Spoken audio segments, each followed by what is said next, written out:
தென்னாடுடைய சிவனே போற்றி எந்நாட்டவருக்கும் இறைவா போற்றி. அனைவருக்கும் வணக்கம். இந்த காணொளியில் இறப்பில் குடம் எடுத்தல் அல்லது தண்ணீர் எடுத்தல் என்பதை பற்றி சிந்திக்க போகிறோம்.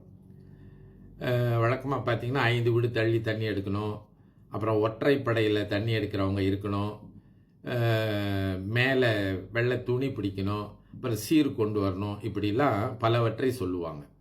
இதற்கெல்லாம் என்ன காரணங்கிறது தான் இந்த காணொளியில் நாம் சிந்திக்க போகிறோம். இந்த தண்ணி எடுத்தலுங்கிறது நீங்கள் பார்த்தீங்கன்னா முதல்ல 5 வீடு தள்ளி தண்ணி எடுக்கணும்னு வாங்க. ஏன் 5 வீடு தள்ளி தண்ணி எடுக்கணும் அப்படின்னு பார்த்தீங்கன்னா, இப்போ ஊர்லலாம் பார்த்தீங்கன்னா ஒரு கிராமத்தில் அந்த இறந்து போனவருடைய நெருங்கிய உறவினர்கள், மாமா, மச்சான், அண்ணன், தம்பி, இவங்கெல்லாம் வரிசையாக வீட்டுக்கு பக்கத்தில் இருப்பாங்க. அதனால அவங்க வீட்டிலேருந்து தண்ணி கொண்டு வந்தால் உறவு முறியாது அப்படின்னு. அதாவது இந்த தண்ணி எடுக்கிறது, கொண்டு வந்து நீராட்டுவது என்ன அப்படின்னு பார்த்தீங்கன்னா, ஒன்று தூய்மை செய்வது, இன்னொன்று அந்த உறவை நாம் கை கழுவுவது அல்லது தலை முழுகுதல் என்பது தான் இந்த நீர் கொண்டு வந்து அவரை குளியாட்டுவதனுடைய தத்துவம். அப்போ அதனால உறவினர் வீட்டிலேருந்து தண்ணி கொண்டு வந்தால் அந்த உறவை முறிப்பது என்பது நடக்காது என்பதற்காக அவங்க என்ன பண்ணுவாங்க, உறவினர் அல்லாத வீட்டிலேருந்து போய் தண்ணீர் எடுக்கணும். இப்போ மலேசியா போன்ற இடங்களில் நீங்கள் பார்த்தீங்கன்னா, நம்ம அண்டை வீட்டுக்காரர்கள் சீனரோ மலாய்க்காரரோ இருப்பாங்க. 5 வீடு தள்ளி அவங்க வீட்டில் போய் தண்ணி கேட்டோம்னா அவங்க சொல்லுவாங்க, உங்கள் அப்பா இறந்து போனதுக்கு எங்கள் வீட்டில் எதுக்கு தண்ணி எடுக்கிறீங்கன்னு அவங்க புரியாமல் பேசுவாங்க. சில வேளையில் பார்த்தீங்கன்னா வாக்குவாதம்லாம் கூட நடைபெறும். தண்ணி கொடுக்கலன்னு சொல்லி வாக்குவாதம் ஏற்பட்டு மிரட்டுறது போகிறது வரலாம் கூட நடக்கும். அப்படி செய்யலாமா அப்படின்னு கேட்டிங்கன்னா பிறகு நம்ம பார்க்கலாம். 5 வீடு தள்ளி தான் தண்ணி எடுக்கணுமா இல்லை மற்ற வீடு எடுக்கலாமா அப்படின்னு கேள்வி கேட்டால் அடிப்படையில் அதான் சிந்தனை. அப்போ 5வது வீட்டு நம்ம தள்ளி தண்ணி எடுக்க முடியலன்னா மற்ற வீடுகள் எடுக்கலாம், ஒரு தவறும் இல்லை. ஏன்னா மற்றவர்களெல்லாம் நம்ம உறவினர் இல்லையே. 2வது வீடும் உறவினர் இல்லை, 3வது வீடும் உறவினர் இல்லை, 4வது வீடும் உறவினர் இல்லை, 5வது வீடும் உறவினர் இல்லை. அப்போ யாராவது தமிழவங்க ஒருத்தங்க அந்த பக்கம் இருந்தாங்கன்னா அவங்க வீட்டில் 2வது வீடோ 3வது வீடோ எடுத்துக்கொள்ளலாம், ஒரு சிக்கலும் இல்லை. 5வது வீட்டில் தான் தண்ணி எடுக்கணும் அப்படிங்கிற கட்டாயம் இல்லை. இதான் அதனுடைய காரணம். அதற்கு மேலே பார்த்தீங்கன்னா 3 பேரோ 5 பேரோ அவருடைய பிள்ளைகளோ நெருங்கிய உறவினர்களோ தண்ணி எடுக்கணும்னு சொல்லுவாங்க. ஏன் இப்படி 3, 5ன்ற எண்ணம் வச்சாங்க? ஒற்றைப்படையில் இருக்கின்றது அப்படின்னு சொன்னால், இந்த ஒற்றைப்படைங்கிறது அதோட முடிஞ்சிடும். இரட்டைப்படைனா அதோட இன்னும் தொடரும் அப்படிங்கிற ஒரு எண்ணம் தான். அந்த அடிப்படையில் இப்போ 3, 5ன்னு எடுத்தால் இனிமேல் இந்த வீட்டில் இப்படி ஒரு இறப்புக்கு தண்ணி எடுக்க மாட்டோம் அப்படிங்கிற காரணத்துக்காகத்தான் ஒற்றைப்படையில் எடுக்க வேண்டும் என்று சொல்லி வைத்தார்கள். அப்புறம் இந்த தண்ணி எடுக்கும்போது பார்த்தீங்கன்னா ஒரு சின்ன வழிபாடு செய்வாங்க. அது தமிழருடைய வழிபாட்டில் ஏன் சமஸ்கிருத மந்திரம் சொல்கிறாங்கன்னு தெரியல. செத்து போனவருக்கும் அந்த மந்திரம் தெரியாது, தண்ணி எடுக்கிறவங்களுக்கும் அந்த மந்திரம் தெரியாது. அதெல்லாம் நல்ல ஒரு திருமுறை பாடல்கள் சொல்லலாம். அதுக்கு மேலே இன்னும் பார்த்தீங்கன்னா தமிழருடைய இறப்பில் ஆரிய பண்பாட்டுப்படி பூநூல் அணிவிப்பாங்க. நாம் வாழ்கிற காலத்தில் பூநூல் அணியில, இறந்து போனவரும் அணியில, தண்ணி எடுக்கிறவங்க அணியில. அப்போ தண்ணி எடுக்கும்போது ஏன் பூநூல் அணியணும் அப்படின்னு இன்ன வரைக்கும் புரியல.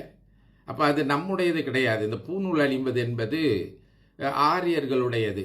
அதாவது உபநயனம் என்று, அதாவது இறந்தவர்களுக்கோ அல்லது மற்றோ இன்னொரு நல்ல காரியம் செய்ய வேண்டுமானால் அவர்கள் வேதம் படித்திருக்க வேண்டும்.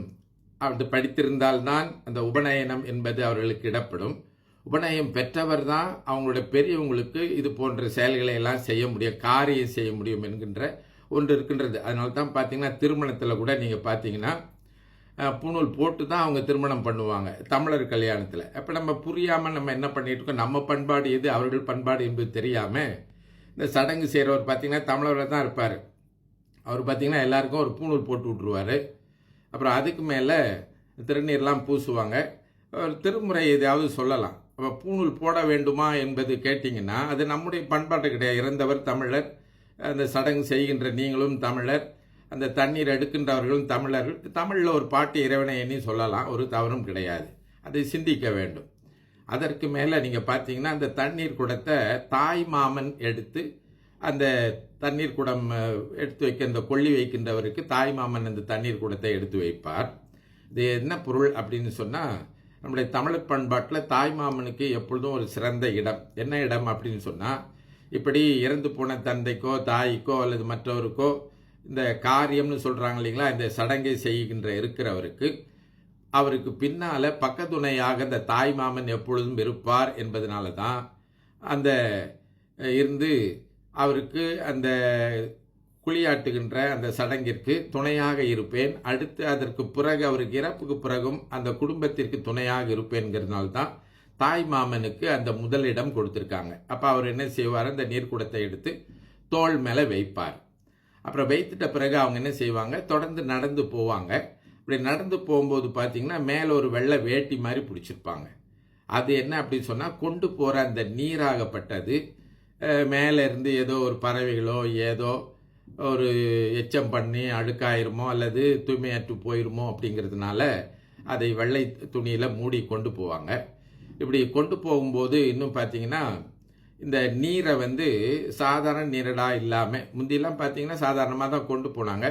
இப்போ அந்த நீரை என்ன பண்ணுவாங்க அப்படின்னு பார்த்தீங்கன்னா, அதை கங்கை, யமுனை, காவிரி என்று புனித நீராக அந்த நீரை பாவனை செய்து தூக்கி கொண்டு செல்வார்கள். அப்போ எடுத்துகிட்டு போகிற அந்த நீர் பார்த்தீங்கன்னா, அவர் கொண்டு போகிறவரை குளியாட்டுறதுக்காக நம்ம கொண்டு போகல, அவருடைய உடலை புனிதப்படுத்துவதற்காக கொண்டு போகிறோங்கிறத நம்ம பார்க்கணும். பிறகு குளியாட்டுறதை பற்றி நாம் அந்த வேறொரு காணொலியில் ஆழமாக பார்க்கலாம். அப்போ அடிப்படையான செய்தி என்னன்னா, அந்த நீர் கொண்டு போகிறது, இந்த நீராகப்பட்டது புனிதமாக்கப்பட்டது, தூய்மைப்படுத்தப்பட்டது, இறைவன் திருவருள் நீராக பாவனை செய்யப்பட்டது அப்படின்னு கொண்டு போகிறாங்க. அதற்கு மேலே இந்த அவரை குளியாட்டி மாற்று உடை எல்லாம் செய்வதற்கு நீங்கள் பார்த்தீங்கன்னா அதற்கு தேவைப்படுகின்ற பொருட்களை சீராக கொண்டு போவாங்க.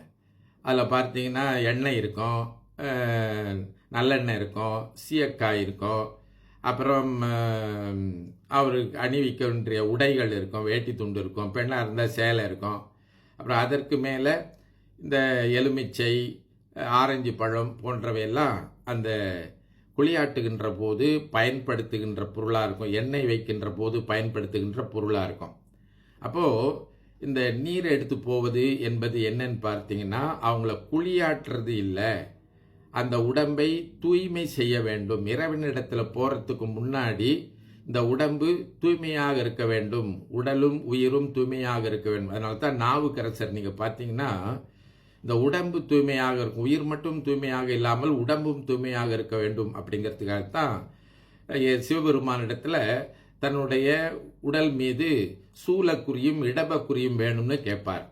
நீண்ட நாள் சமண சமயத்தில் இருந்ததுனால இந்த உடம்பு பால் பட்டு போச்சு, அதனால் இந்த உடல் தூய்மையாக வேண்டும், அதனால் எனக்கு இந்த திரிசூலம் இருக்குல்ல சூலம், அந்த சூலக்குறியும், அடுத்து நந்தி இருக்குல்ல இடபம், அந்த 2 குறியும் என் தோள் மேலே பொறிக்க வேணும்னு நாவுக்கரசர் கேட்பார். அப்போ என்ன தெரியுது, நாம் இறந்த பிறகு வாழும்போது கூட இந்த உடலை தூய்மையாக வைத்து கொள்ள வேண்டும் அப்படிங்கிறது ஒன்று கருத்து. 2வது, இறந்து போனாலும் கூட இந்த உடலை தூய்மையாகத்தான் அனுப்ப வேண்டும் நம்ம சிந்திக்கணும். இன்னும் கூட நம்ம பிறகு பார்க்கலாம், இந்த உடம்பை எப்படி தூய்மையாக அனுப்ப வேண்டும் சிந்திக்கின்ற போது இப்போ பார்த்தீங்கன்னா சிலர் இந்த சடங்கெலாம் செஞ்சு முடித்த பிறகு உடம்பு தூய்மையாக நம்ம எல்லாம் திருநீர்லாம் பூசி குளியாட்டி உடையெல்லாம் உடுத்திட்டு திருவாசகம் எல்லாம் தேவார திருவாசகம்லாம் பாடின பிறகு அந்த இறந்தவர் மீது அன்பு இருக்கிறதுனால சில இளைஞர்கள் இப்போ என்ன செய்கிறாங்க, அன்பின் அடிப்படையில் அவருடைய உடல் தீயில வேகும், உடல் நோகுங்கிறதுக்காக இன்றைக்கி பார்த்தீங்கன்னா இறந்தவருடைய வாயில் மதுபானம் ஊற்றுறது, அப்புறம் வெண்சுருட்டை கொளுத்தி வைக்கிறது, இது போன்றவற்றெல்லாம் இன்னும் வேறெல்லாம் இருக்குது, அப்படி சொல்ல முடியாது. நம்ம இதெல்லாம் செய்வாங்க. அப்படின்னா நாம் நல்லா குளிப்பாட்டு அவருடைய உடம்பை தூய்மையாக்கி புனிதமாக்கி இறைவனிடத்தில் சென்று அடைவதற்கு உயிரையும் உடம்பையும் தூய்மையாக்கிட்ட பிறகு மறுபடியும் நாம் அழுக்காக்குறது போல நாம் என்ன செய்கிறோம், அவர் வாயை திறந்து வாயில் மது ஊற்றுறது, வெண்சுட்டு கொளுத்தி வைக்கிறது, இதெல்லாம் நம்ம செய்கிறோம். அப்போ நீங்கள் பார்த்தீங்கன்னா அவருக்கு நல்லது செய்ய போகிறோம்னு சொல்லி நம்ம பெரும் தீங்கான ஒன்றை சொல்கிறோம்.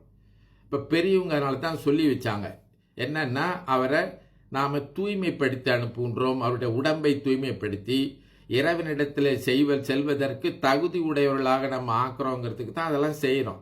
அப்போ இந்த இளைஞர்கள்லாம் சிந்தித்து பார்க்கணும். சில பேர் அவங்க நண்பர் மீது இருக்கின்ற அன்புனால தான் செய்கிறாங்க, ஆனால் அதெல்லாம் சிந்தித்து பார்க்கணும். நம்ம சமய நெறிக்கு புறம்பாக இருக்கிறது இல்லையா, என்னத்தான் நண்பனாக இருந்தாலும் அவன் உயிர் அமைதி அடைய வேண்டும்ங்கிறது தானே இவ்வளோ செல்கிறோம். அப்போ நாம் சிந்தித்து பார்க்க வேண்டும். இந்த நீராட்டுவது என்பது உடல் தூய்மையும் உயிர் தூய்மை அடைவதற்குமாக என்பதை கருதி இது போன்றவற்றையெல்லாம் தவிர்த்தல் சிறப்பு. திருச்சிற்றம்பலம்.